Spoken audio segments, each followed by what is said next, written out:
नमस्कार, मैं हूं संदीप चौधरी। आज सीधा सवाल में मैं बात करने वाला हूं आस्था की और धर्म की। अब आस्था आपकी किसी में भी हो सकती है। हिंदू हैं, भगवान राम में, भगवान कृष्ण, हनुमान जी, गणेश जी। अगर आप मुसलमान हैं तो खुदा की इबादत करते हैं, कुरान में आस्था है। सिखों की गुरु ग्रंथ साहिब में है, बौद्धों की गौतम बुद्ध में, जैनियों की महावीर जैन में। आस्था दरअसल निजी होती है, लेकिन आजकल आस्था सार्वजनिक हो गई है, और सार्वजनिक भी नहीं, राजनीतिक हो गई है। बकौल इतिहासकार के.एम. अशरफ, मजहब की सियासी दुकानदारी भी हो रही है क्या? पिछले कुछ दिनों से, बल्कि मैं कहूं पिछले कुछ हफ्तों से, 22 जनवरी को अयोध्या में प्राण प्रतिष्ठा होगी, रामलला को विराजमान किया जाएगा। इसकी गूंज देश के हर कोने में सुनाई दे रही है। प्रधानमंत्री मोदी 22 तारीख को मुख्य यजमान होंगे। प्राण प्रतिष्ठा होने वाली है। घर घर दिए भेजे जा रहे हैं, चावल बांटे जा रहे हैं, न्योते दिए जा रहे हैं, और न्योता कोई कबूल रहा है और कोई इनकार कर रहा है। पाप और पुण्य की लड़ाई भी हो गई है। अब भगवान राम ही हिंदुत्व के एकमात्र इकलौते प्रतीक हो गए हैं क्या? बीजेपी की तरफ से जो नैरेटिव चल रहा है, कुछ ऐसा ही लगता है। हिंदुत्व यूएसपी है। राम मंदिर बीजेपी के अस्तित्व में आने का ही एक बड़ा कारण था। 3 बड़े मुद्दे थे, सबसे प्यारे मुद्दे बीजेपी के सालों से। उसमें राम मंदिर का निर्माण भी था, और अब बाकायदा वो हो भी रहा है, तो ताल तो ठोकेगी बीजेपी। लेकिन विपक्ष को यह समझ नहीं आ रहा कि करें तो क्या करें, और इसमें अब वो अपनी आस्था का इजहार दूसरे तरीके से कर रहा है। प्रधानमंत्री मोदी कहते हैं कि 22 जनवरी को प्राण प्रतिष्ठा तो अयोध्या में होगी, लेकिन श्री राम ज्योति देश के घर घर और हर मंदिर में जलेगी। जबकि राहुल गांधी कह रहे हैं राम मंदिर में प्राण प्रतिष्ठा का कार्यक्रम नरेंद्र मोदी का कार्यक्रम है। यह राजनीतिक कार्यक्रम बन गया है। तो राहुल गांधी क्या करने वाले हैं? 22 जनवरी को खबरें ऐसी आ रही हैं कि वो शिव के धाम में रह सकते हैं। गुवाहाटी में वो शिव धाम जाने की योजना बना रहे हैं। प्राण प्रतिष्ठा में तो वो शरीक नहीं होंगे, कांग्रेस के नेता हो रहे हैं कुछ, ये अलग बात है। तृणमूल कांग्रेस वो 22 जनवरी को काली मंदिर का कार्यक्रम बना रही है। उनकी नेत्री और पश्चिम बंगाल की मुख्यमंत्री ममता बनर्जी कालीघाट मंदिर जाएंगी, और यहां पर अलग अलग धर्मों के धर्म गुरुओं के साथ एक रैली भी निकाली जाएगी। उद्धव ठाकरे वो 22 जनवरी को नासिक के कालाराम मंदिर में आरती में हिस्सा लेंगे। वो कह रहे हैं कि रामलला के दर्शन करने के लिए अयोध्या कब जाना है वो बाद में हम तय कर लेंगे।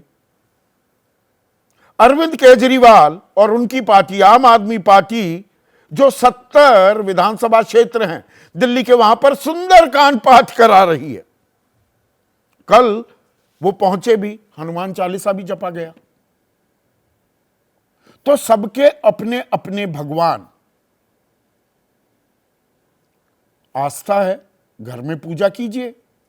परिवार के साथ कहीं जाना है, किसी मंदिर जाना है, मस्जिद जाना है, गुरुद्वारे में मत्था टेकना है, गिरजाघर जाना है, यह हम पूरी दुनिया को अनाउंस करके नहीं किया करते थे, पर यह भी राजनीति का एक हिस्सा हो गया है।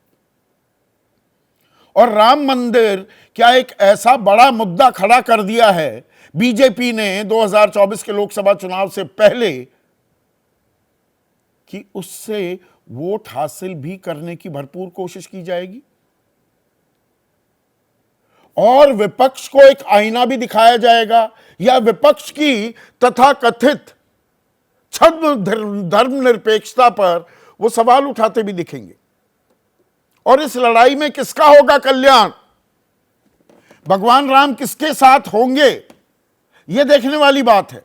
कर्नाटक में पिछले साल जो विधानसभा चुनाव हुए, बजरंग दल पर बैन लगाने की घोषणा कर दी थी कांग्रेस ने, तो बजरंग बली के अपमान का मुद्दा जोर शोर से उठाया था बीजेपी ने, लेकिन वो काम नहीं आया। तो ये यहां पर काम आएगा क्या? इसके लिए प्यू की एक रिसर्च है, 2021 में ये रिसर्च हुई थी, और इसमें कितने फीसदी लोग, और खास हिंदूज की यहां पर बात हो रही है, जो हिंदू धर्म में आस्था रखने वाले लोग हैं, इसे कितना महत्वपूर्ण मानते हैं। जो मध्य भारत है वहां पर 92% लोग जिंदगी का एक अहम हिस्सा मानते हैं आस्था को।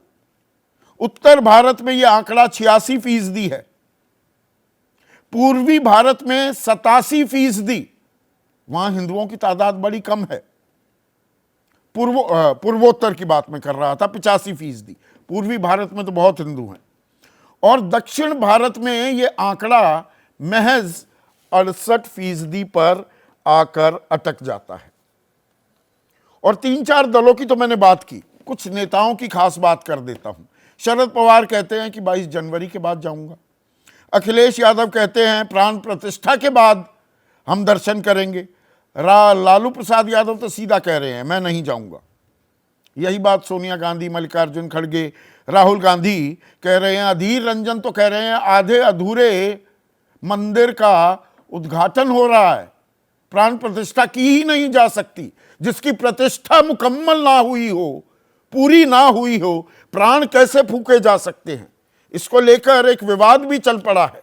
यह थोड़ा आध्यात्मिक सा विवाद है, पर इसमें राजनीति हावी हो गई है।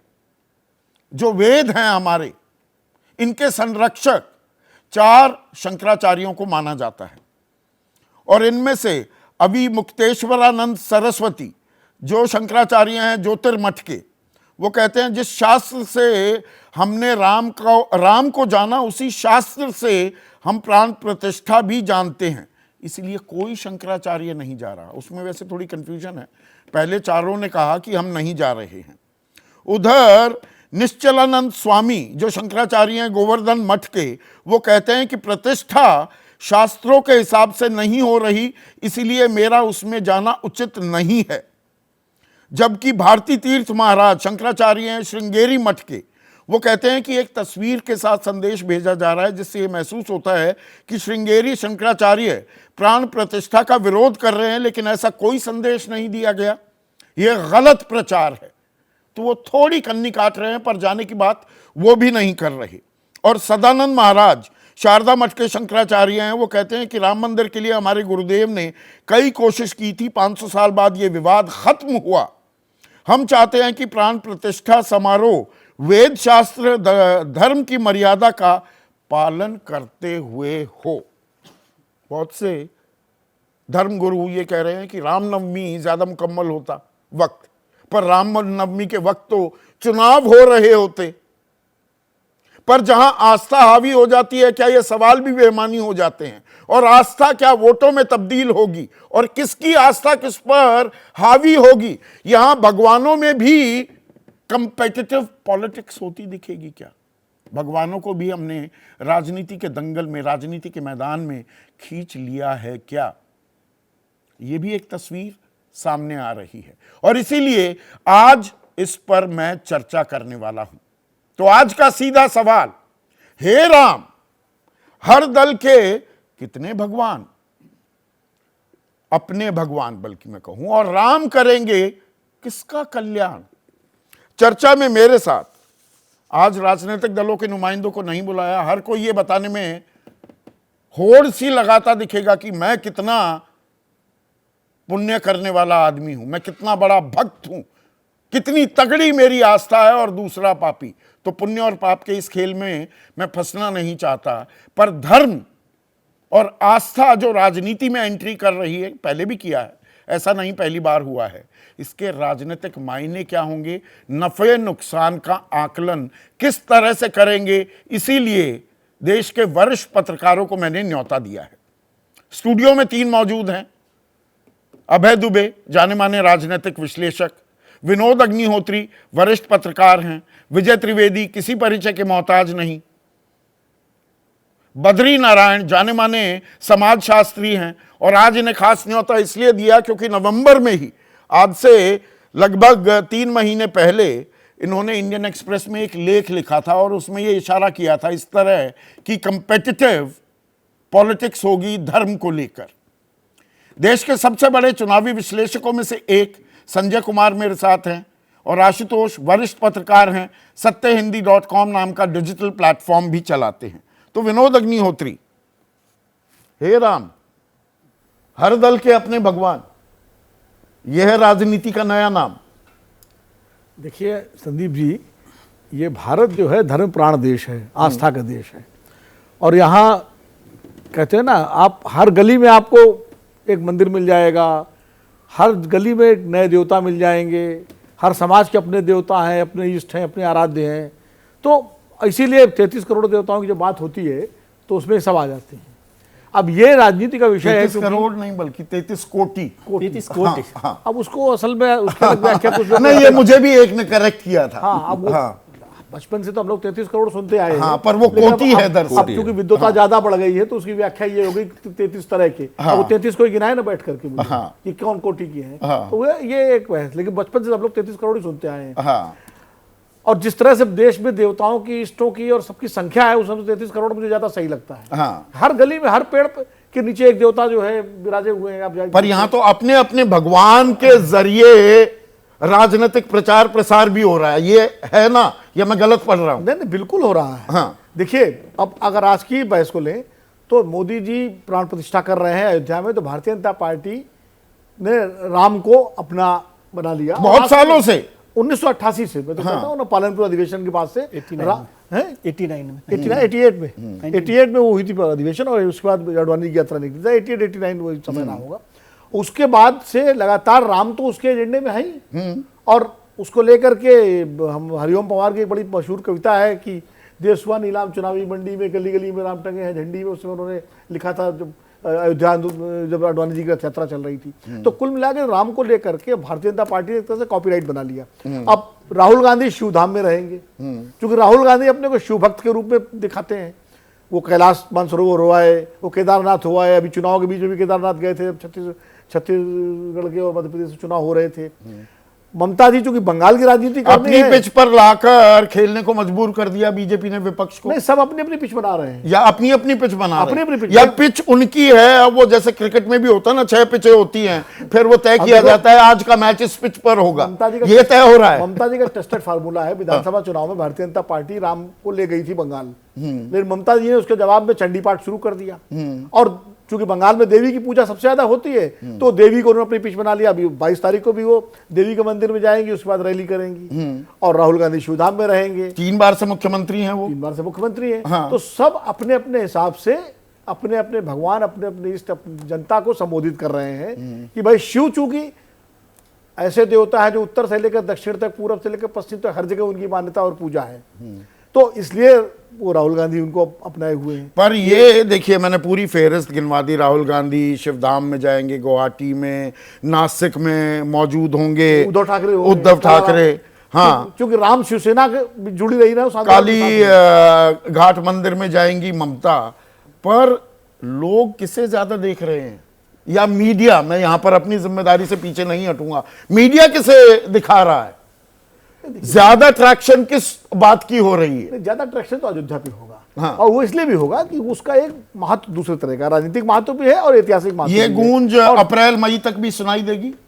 भाजपा की पूरी कोशिश होगी कि अप्रैल मई तक चुनाव बनना। इतना बड़ा आयोजन हो रहा है, इसका जो माहौल जो बना है, जो वातावरण बना है, वो कहीं भी कमजोर न हो। तो इसलिए किसी न किसी रूप में, जैसे उन्होंने कहा कि यात्राएं कराएंगे, अब कितने करोड़ लोगों को यात्राएं कराई जाएंगी, हर प्रदेश की जहाँ जहाँ बीजेपी की सरकारें हैं वो यात्रियों को भेजेंगे, लाखों लोगों को भेजा जाएगा। तो ये चर्चा में रहे, ये एजेंडे में रहे, ये सार्वजनिक विमर्श में रहे अयोध्या का राम मंदिर और उसकी प्राण प्रतिष्ठा कार्यक्रम, और उसमें कौन गया कौन नहीं गया, ये भी राजनीतिक मुद्दा बनेगा और चुनाव में इसी चर्चा होगी। विजय त्रिवेदी, आप सर हिला रहे थे जब मैंने सवाल पूछा कि अप्रैल मई तक भी गूंज सुनाई देगी क्या? हाँ, इसलिए मैं सर हिला रहा था कि आप बहुत बेचैन लग रहे हैं कि अप्रैल मई तक, ये मुझे लगता है 1 साल तक राम मंदिर को लेकर एक पूरा कार्यक्रम जो लोगों का है दर्शन करने का वो चलता रहेगा। और इसमें बीजेपी कोशिश करे ना करे, अब जो माहौल बन गया है उसमें जो लोग अयोध्या जाना चाहते हैं, अप्रैल मई तो आज है, ये समझिए आज और अप्रैल मई में कोई फर्क नहीं है राम मंदिर को लेकर। 22 जनवरी को जब प्राण प्रतिष्ठा का जो समारोह हो रहा है उसके बाद तो अप्रैल तो समझिए कि अगला ही दिन है, वहां तक तो वो गूंज शुरू हो रही है, खत्म नहीं हो रही। इसलिए उसको अब इस तरह से मत देखिए, मुझे लगता है 1 साल ये जो गूंज है वो चलती रहेगी, वहां पर दर्शन का आने जाने का कार्यक्रम वहां पर चलता रहेगा। 140 करोड़ का देश है, श्रद्धालुओं की तादाद बहुत बड़ी है, इसलिए मैंने प्यू रिसर्च के ये आंकड़े भी बताए। पर आस्था वोट डालने के लिए भी आपको कहेगी, क्या इन दोनों में कोई रिलेशनशिप है या अलहदा है? ये दोनों चीजें, रिलेशनशिप भी है और अलहदा भी है। रिलेशनशिप ये है कि जो लोग इस काम की उनकी आस्था को सपोर्ट कर रहे हैं या उसको आगे बढ़ा रहे हैं उनको वोट देने वाले लोग हैं। अलहदा इसलिए भी है कि बहुत सारे लोग हैं जो अयोध्या जाएंगे, राम जन्मभूमि पर जाएंगे, लेकिन जरूरी नहीं कि वो उन्हें वोट दे। तो दोनों बातें हैं उसमें कि किस तरह से हो रहा है। आपने नहीं, मैं ये इसलिए पूछ रहा हूं क्योंकि आपने 92 की घटना भी कवर की है विजय। 6 दिसंबर 1992 को जब बाबरी मस्जिद ढाई गई, उसके बाद 93 में जो चुनाव हुए, दरअसल बीजेपी कहीं नहीं जीत पाई, एक सरकार भी बनी अल्पमत की, वो राजस्थान में। जी बिल्कुल ठीक बात है, लेकिन 93 और 2024 को एक साथ देखना गलत है। बहुत कुछ बदल गया। सरयू में बहुत पानी बह गया। मैं 89 में भी सरयू के किनारे था, 90 में भी था, तो सरयू में पानी बहुत बह गया। इसलिए ये तर्क ही गलत है कि 93 में वहां पर सरकार चली गई थी और वहां एक कॉम्बिनेशन बन गया था, मिले मुलायम, काशी राम और हवा में उड़ गए, जय श्री राम। तो वो नहीं, मध्य प्रदेश में भी हुआ, लेकिन वो उसका मतलब नहीं है। और उस समय एक दूसरा तरह का माहौल था। आज पूरे देश में हिंदू धर्म को लेकर, हिंदुत्व को लेकर, राम मंदिर को लेकर एक अलग माहौल है। और ऐसे में जो ये प्राण प्रतिष्ठा पर सवाल उठाए जा रहे हैं, शंकराचार्यों के बयान मैंने तफसील से यहाँ पर पढ़े कि जिस भाई अभी शिखर नहीं बना, प्रतिष्ठा ही मुकम्मल नहीं हुई, तो प्राण कैसे फूके जाएंगे? जी, या ये सवाल बेमानी है आस्था के सामने? आस्था के सामने बेमानी है, लेकिन बेमानी सवाल नहीं है। दो चीजें हैं। हाँ। और जो शंकराचार्य कह रहे हैं उनसे मेरे को तर्क करने का तो कोई मतलब नहीं है, क्योंकि मैं उतना न समझता हूँ, विद्वान की बात ही नहीं, मैं उस समझता नहीं उस स्तर पर। लेकिन आस्था के आगे ये बेमानी है, और आस्था आज बहुत हावी हो गई। इसलिए कोई इस बात पर चर्चा ही नहीं कर रहा कि वहाँ पर कितना मंदिर बना है, आधा बना है, पूरा बना है, कलश बना है कि नहीं लगा है, क्या क्या चल रहा है। आज आस्था ये है, केवल आस्था क्या है आज आस्था ये है जो एक पूरा प्रोग्राम बना कि भाई 500 साल से ये मंदिर का इंतजार कर रहे थे रामलला, और वो मंदिर बन रहा है और वहां पर उनकी प्राण प्रतिष्ठा हो रही है। ये उसका एक बेसिक पॉइंट है, ट्रिगर पॉइंट ये है। जैसे पाप और पुण्य की भी लड़ाई बना दी गई है। पाप पुण्य की लड़ाई तो पॉलिटिकल लड़ाई है, और जैसे बार बार हम लोग चर्चा कर रहे हैं कि भारतीय जनता पार्टी ने इसको पॉलिटिकल मुद्दा बना दिया। इसमें कोई इशू ही नहीं है, मतलब इस पर कोई विवाद नहीं हो सकता कि नहीं बनाया। लेकिन प्राण प्रतिष्ठा इसीलिए की जा रही है 22 जनवरी को, क्योंकि उसके बाद तारीख और बहुत काम है, और रामनवमी तो अप्रैल में आएगी, तब तो चुनाव होंगे। हाँ तो नहीं, लेकिन 17 अप्रैल को रामनवमी है। यदि 17 अप्रैल को करते तो संदीप जी, विजय त्रिवेदी जी, विनोद जी, अभय जी कहते कि ये तो बीच चुनाव में कर रहे हैं, तब आपके पास ये तर्क होता। चुनाव आयोग भी लोग चले जाते, चुनाव आयोग भी चले जाते हैं कि भाई ये कैसे कर रहे हो आप। इसलिए बेहतर है कि ये हो रहा, और वो कभी भी हो। और दूसरी बात मैं कहता हूँ कि नरेंद्र मोदी अगर नहीं जाते इस कार्यक्रम में, तो क्या इसका क्रेडिट कांग्रेस को मिल जाता? क्या इसका क्रेडिट अखिलेश यादव को मिल जाता? किसी को नहीं मिलता ना। नरेंद्र मोदी से उसका इंपैक्ट जो है वो बढ़ गया है, केवल इतना फर्क पड़ा है। क्रेडिट तो उनको मिलना ही था। राजनीति भारतीय जनता पार्टी कर रही है, राजनीति कांग्रेस कर रही है कि नहीं जाकर, राजनीति अखिलेश यादव कर रहे हैं कि जाऊं कि नहीं जाऊं, राजनीति उद्धव ठाकरे कर रहे हैं कि भाई मुझे तो इनविटेशन ही नहीं मिला, मैंने तो बाबरी मस्जिद को ढहाया था, मेरे कार्यकर्ताओं ने, मेरे शिव सैनिकों ने। शरद पवार अलग तरीके से कर रहे हैं, लालू यादव अलग तरीके से कर रहे हैं। तो सभी लोग राजनीति कर रहे हैं। और ये कहना कि भगवानों के बीच कॉम्पिटिटिव पॉलिटिक्स नहीं हो रही है, भगवान के नाम पर हम लोग कॉम्पिटिटिव वही मैं कह रहा हूं। आशुतोष, क्या ये आस्था के नाम पर एक कंपेटिटिव पॉलिटिक्स हो रही है? भगवान को चुनावी दंगल में उतार दिया और सबने अपने अपने भगवान चुन लिए। देखिए, भगवान राम के बारे में बात हो रही है तो तुलसीदास का एक दोहा मैं पढ़ के सुना देता हूं। पता नहीं उसको लोकतांत्रिक माना जाएगा या नहीं माना जाएगा। जब भगवान राम का राज्याभिषेक हुआ तो जनता से संवाद करते हुए उन्होंने जो बात कही है वो आज के लोकतंत्र के लिए बड़ी जरूरी है। सुनऊ सकल पुरजन मम बानी, कहऊ न कछु ममता उर आनी, नहीं अनीत नहीं कछ प्रभुताई, सुनौ करौ जो तुम्हि सुहाई। सोई सेवक प्रियतम मम सोई, मम अनुशासन माने जोई। जाओ अनीत कछु भाषाओ भाई, तो मोहि बर जहु भय बिसराई। वो क्या कहते हैं कि अगर मुझसे कुछ अनीत हो जाए तो डरना मत, हिम्मत से कहना अपनी बात को और अपने विवेक से फैसला करना। ये जो तुलसीदास की जो चौपाई है, अगर इसको तमाम राजनीतिक दल और सत्ता के शीर्ष पर बैठे हुए लोग अगर स्वीकार कर लें और उसको अपने जीवन में उतार लें, तो मुझे लगता है कि असली लोकतंत्र यहां से आएगा। प्रश्न इस बात को लेकर यह है कि आज जिस तरीके से कॉम्पिटिटिव पॉलिटिक्स हो गई है, अपने राम और उनके राम, सब राम को अपना बनाना चाहते हैं। कल्याण किसका होगा इसमें? राम के प्रति, हाँ जी, मैं कह रहा हूं राम के प्रति उनके मन में श्रद्धा नहीं है। श्रद्धा यह है कि राम का इस्तेमाल करके कैसे वोट हमारी तरफ चलाए, यह सारी कोशिश है। तो कोई आदमी यह नहीं कह रहा कि मैं भगवान राम के खिलाफ हूं, मैं राम मंदिर बनने के खिलाफ हूं। कोई ये कह रहा कि चूंकि इस पूरा प्रयोजन राजनीतिक वजह से हो रहा है, इसलिए हम इसके खिलाफ है।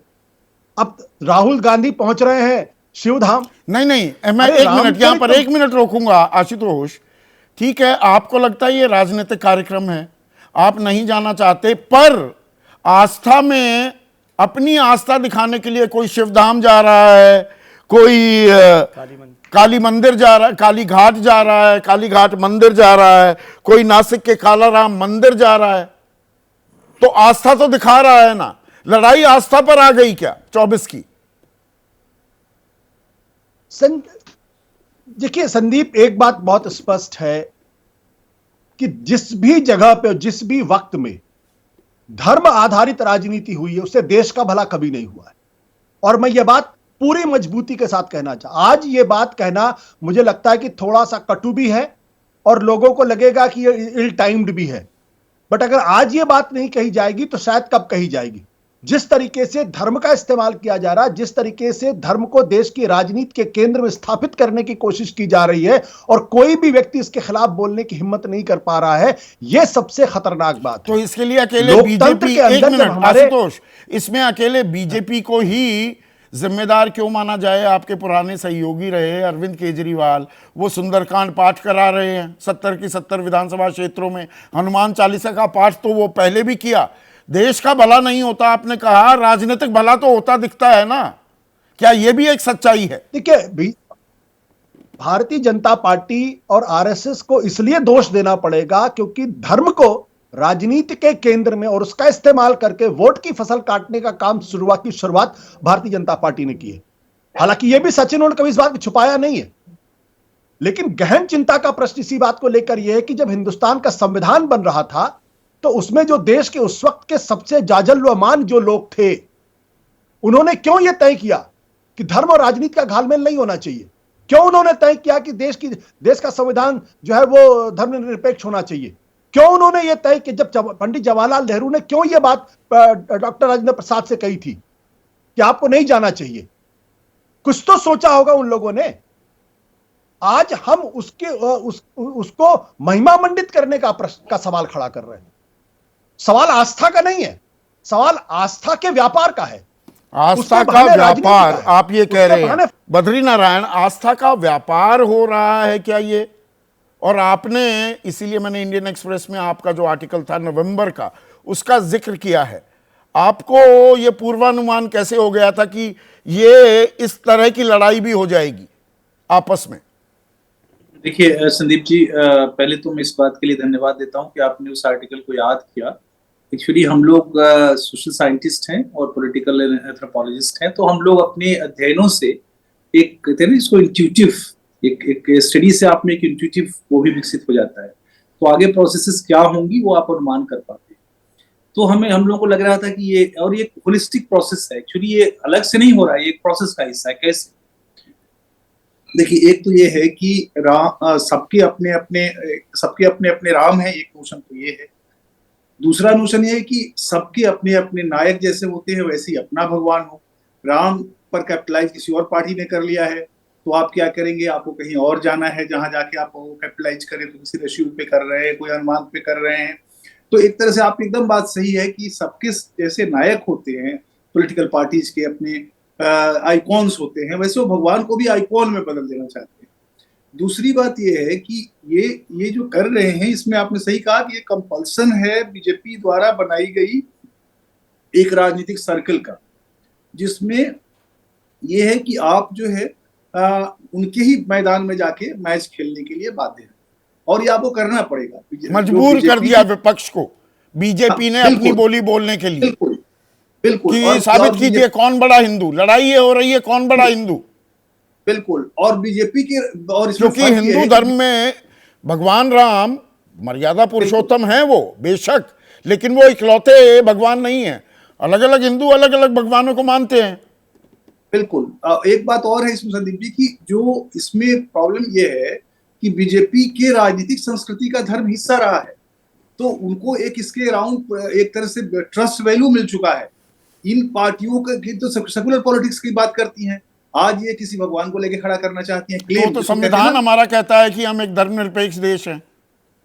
एक एप्रोप्रिएशन एंड क्लेम, दो प्रोसेसेस होते हैं जिससे आप अपने एप्रोप्रिएट कर लेते हैं देवता को। जैसे आप अप्रोप्रिएशन एंड क्लेम में अप्रोप्रिएशन शब्द पर मैं थोड़ा सा और विस्तार में चर्चा करना चाहूंगा। अप्रोप्रिएशन मतलब आपने कब्जा कर लिया जी हमारे भगवान। अब चंपत राय, एक मिनट सुनिएगा, चंपत राय वो न्योता दे रहे हैं भाई, वो तो ट्रस्ट उनको बनाकर दी गई थी सुप्रीम कोर्ट के आदेश पर, जिसका काम था मंदिर बनवाना। अब वो ही न्योता देंगे, वो तय करेंगे किसको बुलाया जाए किसको नहीं। वो यहां तक कह दें कि ये तो रामानंद समुदाय के हैं भगवान, तो भगवान राम शाक्य और शैव्यों के है ही नहीं। अब ये चंपत राय कहां से ये तय करने वाले हो गए और कौन हो गए? ये अप्रोप्रिएशन ही हो रही है क्या भगवान राम की? संदीप जी देखिए, ये होता है कि जब कोई समूह किसी डीटी के अराउंड पूरी संघर्ष, फिर उसके लिए सफलता प्राप्त करती है, तो उसका क्लेम बढ़ जाता है। और वो क्लेम तो मतलब सबके नहीं है, मेरे नहीं है भगवान राम, नहीं भगवान है, लेकिन ये आयोजन मैं शव्य अगर विचारधारा वाला हूं तो मेरे नहीं है भगवान राम। एक प्रोसेस का हिस्सा है, उस प्रोसेस पर क्लेम उनका है। देखिए हम लोग एक प्रोसेसेस बता सकते हैं। हाँ। और दूसरा क्या होता है, इस मामला और डीपर है और गहरा है संदीप जी। कैसे गहरा है? देखिए जब ये मॉडर्निटी आई तो वेस्ट ने तो उसको रिलीजन के साथ वेस्ट आगे बढ़ी। यानी आपको पता होगा कि निवेशवाद आया तो पादरी भी आए थे। इंडियन मॉडर्निटी आई तो सोचा नहीं हम लोग पूरी मॉडर्न है, धर्म को एकदम अलग कर। अब वो धर्म का रिसर्जेंस हो रहा है। धर्म एक तरह से, एक तो पॉलिटिक्स क्या करती है, जनता के मनोवृत्ति को बनाती है। कई बार जनता की मनोवृत्ति को रिफ्लेक्ट करती है पॉलिटिक्स, उसमें मजबूरी हो जाती है। तो अब ये कहना मुश्किल है कि धर्म ने, यानी राजनीतिक दलों ने धार्मिक माहौल बनाया वोट के लिए, कि जनता में ही एक रिसर्जेंस ऑफ रिलीजियस मेंटालिटी बढ़ने लगी। आप समझिए Tata institute of fundamental research, उसमें राजनीतिक संदेश भी तो अहम रोल प्ले करते हैं ना, कि जन जागृति किस मुद्दे पर की जा रही है। बिल्कुल, उसकी भी भूमिका है। लेकिन आपको ये भी देखना होगा कि क्या ग्लोबलाइजेशन के आने के बाद, जिसको कहते हैं ना second phase of new liberal time हम लोग कहते हैं, धर्म का रिसर्जेंस न केवल इंडिया में, पूरी दुनिया की राजनीति में हुआ है क्या? या पूरी की दुनिया में तो धर्म के नाम पर अकेले हिंदू धर्म थोड़ा है, फिर तो मुसलमान भी हैं, ईसाई भी हैं इस देश में, सिख भी हैं। उनकी रिसर्जेंस क्यों नहीं दिखती? नहीं, वहां भी है, लेकिन वो चूंकि पब्लिक स्फीयर में भी उनका उस तरह से आवाज नहीं है, क्योंकि पॉलिटिकल कंडीशन उनके पक्ष में नहीं है शायद, इसलिए उनका आपको नहीं दिख रहा है। लेकिन वो टेररिज्म की तरफ अगर कोई जा रहा है, अगर कोई वायलेंस की तरफ जा रहा है, तो वो भी एक तरह का रिसर्जेंस है, वो भी एक तरह का रिसर्जेंस है। अबे दुबे, एक चीज बताइए, देखिए यूएसपी हिंदुत्व और राम मंदिर का जो मसला है वो तो विशुद्ध बीजेपी का मुद्दा रहा है, सबसे अहम। अब बीजेपी ने फोर्स कर दिया है क्या तमाम विपक्षी खेमे को? मतलब जैसे आस्था, आप हिंदू हैं कि नहीं, हरेक का एक टेस्ट लिया जा रहा है क्या? कोई शरद पवार कहते हैं मैं उसके बाद जाऊंगा, उद्धव ठाकरे कहते हैं मैं बताऊंगा जाऊंगा कि नहीं जाऊंगा। इक्का दुक्का लालू प्रसाद यादव या मल्लिकार्जुन खड़गे और सोनिया गांधी, राहुल गांधी को छोड़ दें तो सबने अभी अपने रास्ते खुले रखे हुए हैं। अखिलेश यादव भी हैं उसमें। अरविंद केजरीवाल कहते हैं 22 के बाद जाऊंगा। तो ये राजनीतिक एक ट्रैप थी, इसमें विपक्ष को फंसा लिया है क्या बीजेपी ने? ये देखिए, ये प्रक्रिया, ऐसा बद्री भाई कह रहे थे, ये प्रक्रिया काफ़ी दिनों से चल रही थी। आप जो सवाल पूछा वो सवाल का जवाब आपके सवाल में ही है। ये तो हो ही गया है, वो ट्रैप तो है ही और सब लोग उसमें फंसे हुए हैं, लेकिन ये प्रक्रिया बहुत दिनों से चल रही थी। विनोद जी ने अपने वक्तव्य में पहला वाक्य ये कहा था कि भारत एक धर्म प्राण देश है। मैं इसको इस तरह कहूँगा, भारत एक राजनीति प्राण देश है और धर्म केवल एकमात्र ऐसा इलाका था जहां राजनीति का प्रभाव न्यूनतम था। उसकी कमी संघ परिवार और भारतीय जनता पार्टी ने राम जन्मभूमि आंदोलन चलाकर पूरी कर दी है। अब धर्म, और वो चूंकि बहुत व्यापक समाज में उसकी हैसियत होती है, सर्वोच्च हैसियत होती है लोगों के दिमाग में, समुदायों के दिमाग में, इसलिए वो राजनीति के ऊपर पूरी तरीके से हावी हो गया है। और इस प्रकार की भविष्यवाणियां प्रोफेसर रजनी कोठारी ने 84 में, जब भारतीय जनता पार्टी की 2 सीटें आई थी केवल, उस वक्त जो एक लेख लिखा था उसी में कर दी थी कि ये सब होने वाला है। उस लेख को मैंने हिंदी में अनुवाद किया था और विस्तार से उन्होंने कहा था कि जिस तरीके से एक लोकप्रिय और लोक लुभावन किस्म की धार्मिकता हो रही है, उसमें अपने आप को सेकुलर कहने वाले तो तमाम उस राजनेता भाग ले रहे हैं। भगवान राम का पुट ज्यादा है क्या? मैं कहूं कि मैं भगवान राम में आस्था रखता हूं तो मेरा वजन, मेरा पुट ज्यादा हो जाता है, बजाय इसके मैं कहूं मैं शिव जी का भक्त हूं या मैं गणेश जी का भक्त हूं बहुधार्मिकता, या मैं काली माँ का भक्त मैं हूं। समझ गया आपकी बात। मतलब बहुधार्मिकता और बहुदेववाद में समस्या ये होती है कि उसमें चीजें बिखर जाती हैं। तो अगर आप उसको राजनीति से जोड़ना चाहते हैं तो किसी एक डीटी, किसी एक मूर्ति, किसी एक देवता के ऊपर आपको विशेष फोकस देना पड़ेगा। ये एक ऐतिहासिक संयोग है कि वो रामचंद्र जी के ऊपर वो फोकस हो गया। वो फोकस कृष्ण के ऊपर भी हो सकता था। बंकिम चंद्र चट्टोपाध्याय ने तो योगेश्वर कृष्ण, महाभारत के योगेश्वर कृष्ण के ऊपर फोकस देकर भारतीय राष्ट्रवाद के निर्माण की प्रक्रिया शुरू की थी, लेकिन वहां से हटकर इसमें फोकस हो गया। एक जमाना था जब राष्ट्रीय स्वयंसेवक संघ ने के दफ्तर में जब एक विद्वान गए और उन्होंने कहा कि आपने कई तस्वीरें लगा रखी हैं लेकिन राम की तस्वीर नहीं लगा रखी, तो उन्होंने कहा कि राम बहुत नरम किस्म के देवता हैं, ये हमारे ज्यादा काम के नहीं हैं। उनको जवाब ये मिला। आज ये है कि उन्हीं राम के ऊपर पूरा का पूरा फोकस है। ये एक ऐतिहासिक संयोग है और इस ऐतिहासिक संयोग को अब भारतीय जनता पार्टी बहुत दूर तक ले जा चुकी। संयोग उसको प्रयोग बना दिया है, उसे प्रयोग बना दिया और उसको बहुत दूर तक ले जा चुकी है। ऐसे में अबे दुबे, वो देवताओं के देवता हो गए। मैं बीजेपी के एक बड़े नेता का जिक्र करना चाहूंगा, राम मंदिर से भी वो जुड़े हुए थे। उनका स्वर्गवास हो गया है तो नाम नहीं ले रहा हूं, पर आप जान जाएंगे कि मैं किसके बारे में बात कर रहा हूं। उनका कहना था, और विजय त्रिवेदी इस बात की तस्दीक कर सकते हैं, कि तोड़ने के वोट तो मिलते हैं, बनाने के वोट नहीं मिलते। तो अब ये राम मंदिर जो निर्माण की बात है, क्या ये 24 का एक बड़ा मुद्दा भी बनेगा? वोट किसे दी जाती है, किसे नहीं? मैं काफी सोच समझ के ये बात कहने जा रहा हूं कि ये जो अयोध्या उत्सव हो रहा है, प्राण प्रतिष्ठा का समारोह हो रहा है, इसका मुख्य कारण यह है कि जो वोट 2019 में मिले थे, कम से कम वो दोबारा मिल जाएं। अगर थोड़े बहुत बढ़ सकते हो तो बढ़ जाएं।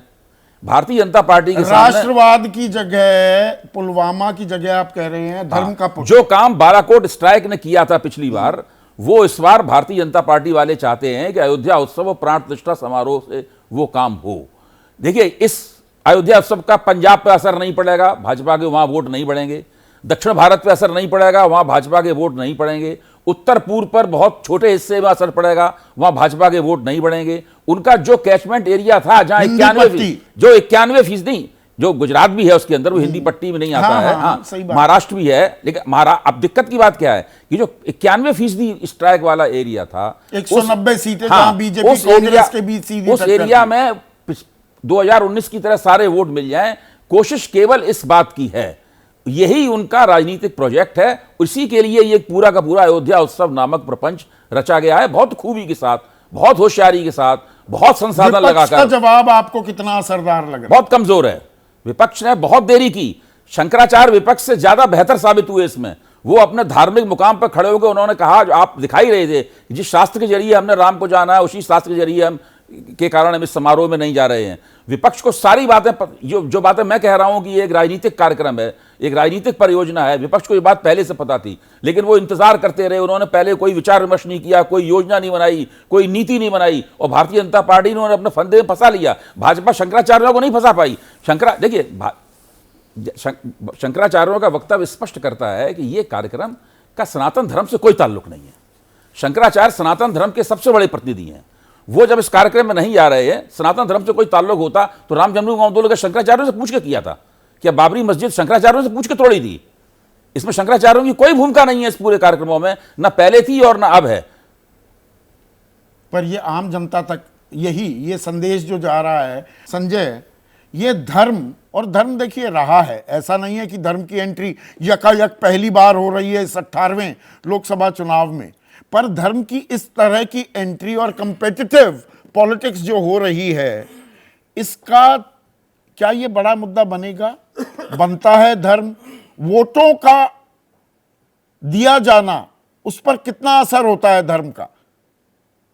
पुराना डेटा क्या सजेस्ट करता है?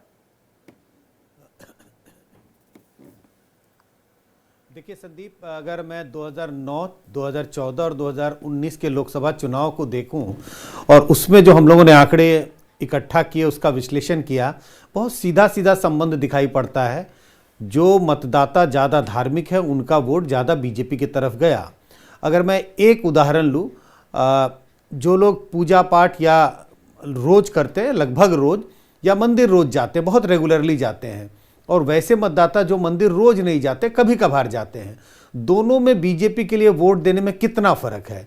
जो लोग लगभग रोज मंदिर जाते हैं, बहुत धार्मिक हैं, रोज पूजा पाठ करते हैं, इनमें से तकरीबन 51-52% लोगों ने बीजेपी को वोट किया 2019 में। और अगर उसका काउंटर पार्ट देखें, ऐसे लोग जो बहुत कभी कभार मंदिर जाते हैं, कभी कभार पूजा पाठ करते हैं, उनमें ये प्रतिशत लगभग 36-37% था। बहुत साफ अंतर दिखाई पड़ता है, एक तरफ 36-37% और दूसरी तरफ 51-52%। बड़ा फासला था, 13-14% का अंतर दिखाई पड़ता था। पर इसमें एक सेकंड दूसरे लोकसभा चुनाव, एक सेकंड दूसरे आंकड़े पर आने से पहले, बहुत दिलचस्प बात आप बता रहे हैं संजय, पर हिंदू धर्म कोई वो रिजिड नहीं होता, या कि भाई इस्लाम में 5 बार नमाज अदा कीजिए, फलाना कीजिए, या गिरजाघर में आपको संडे को जाना है मास के लिए। तो भारत, जो हम हिंदू हैं, यहाँ पर सभी हिंदू ही बैठे हैं जो हम चर्चा कर रहे हैं, भारतीय पहले हैं पर हमारा धर्म हिंदू है, तो हिंदू वो रिजिडिटी फॉलो नहीं करता। तो ये मंदिर जाने वालों की तादाद कितनी है? क्या इसके भी कुछ आंकड़े या कुछ ब्यौरा आपने कभी जुटाया? बिल्कुल, जिन आंकड़ों का मैंने जिक्र किया, ये सिर्फ हिंदू मतदाताओं के मद्देनजर ही मैंने इसका विश्लेषण किया, और इनकी तादाद अगर आप देखें कि 2009-2004 से ये सवाल हम लगातार पूछते रहते हैं कि आप मंदिर रोज जाते हैं, अक्सर जाते हैं, कभी कभार जाते हैं, और लगातार हमने देखा 2004 से लेकर के 2019 तक इनकी तादाद बहुत बढ़ी है। शहरों में ज़्यादा बढ़ी है, अमीर और मध्यम वर्ग के मतदाताओं में ज़्यादा बढ़ी है, ग्रामीण और जो एक तरह से समझिए निम्न आय वर्ग के हैं उनकी तुलना में। तो ये बहुत इसमें बहुत तेजी से विस्तार हुआ है ऐसे मतदाताओं में जो ज़्यादा धार्मिक हुए हैं। और ये जैसा मैंने कहा संदीप, ये लगातार हम इसके बारे में पूछते आ रहे हैं। दूसरी बात आप कुछ और कह रहे थे। हाँ, वो ऐसा चुनाव था, हमें पता है। हाँ, वही मैं कह रहा था, 2009 के लोकसभा चुनाव में हमने देखा था, और वो ऐसा चुनाव था जिसमें कांग्रेस के नेतृत्व में यूपीए की सरकार बनी थी। उनमें जो 2 एंड पे वोटर हैं, बहुत धार्मिक या बहुत थोड़े बहुत धार्मिक, उनके वोट देने का जो पैटर्न था, उसमें कोई खास अंतर नहीं था, ना तो कांग्रेस के लिए ना बीजेपी के लिए। बीजेपी के लिए फिर भी धार्मिक ज्यादा जो लोग थे उनमें उनके लिए ज्यादा वोट था, लेकिन कांग्रेस के लिए फ्लैट था। जो लोग बहुत धार्मिक हैं उनमें से भी मान लीजिए 25% ने कांग्रेस को वोट किया था, तो जो बहुत कम धार्मिक थे उनमें से भी 25% ने एक छोटा सा जवाब और चाहूंगा संजय, आंकड़े कुछ अलग हो सकते हैं, छोटा सा जवाब और चाहूंगा मैं, फिर मुझे क्लोज करना है कार्यक्रम। क्या आपको लगता है कि जैसे देखिए 2014 में हिंदुत्व यूएसपी है बीजेपी की, हिंदुत्व को उसने मुद्दा नहीं बनाया कि वो तो है हिंदू हृदय सम्राट, तब भी थे नरेंद्र मोदी, और 2019 में राष्ट्रवाद बड़ा एक मुद्दा बन गया था, 2014 में नाराजगी थी, भ्रष्टाचार, बदलाव की एक बात थी। क्या 2024 का सबसे अहम मुद्दा आपको लगता है हिंदुत्व बनेगा, उसके इर्द गिर्द ही पूरी चुनावी मुद्दे घूमेंगे? छोटा सा जवाब चाहूंगा। हाँ बिल्कुल संदीप, मुझे इसमें कोई शक नहीं है कि 2024 का चुनाव हिंदुत्व के मुद्दे पर बीजेपी लड़ेगी। मंदिर का मुद्दा सबसे बड़ा मुद्दा होने वाला है बीजेपी के चुनावी मोबिलाइजेशन की प्रक्रिया में। तो सबसे बड़ा मुद्दा होगा क्या, और विपक्ष की जो काट है, विपक्ष का जो जवाब है वो काम करेगा क्या, और इसमें कितने लोग आस्था के नाम पर वोट भी देंगे, या एक हिंदू होना अलग बात है और वोट किसको दी जाती है वो अलग बात। तो थोड़ा सा और जो पिटारा है 24 का वो खुलता दिखाई दे रहा है।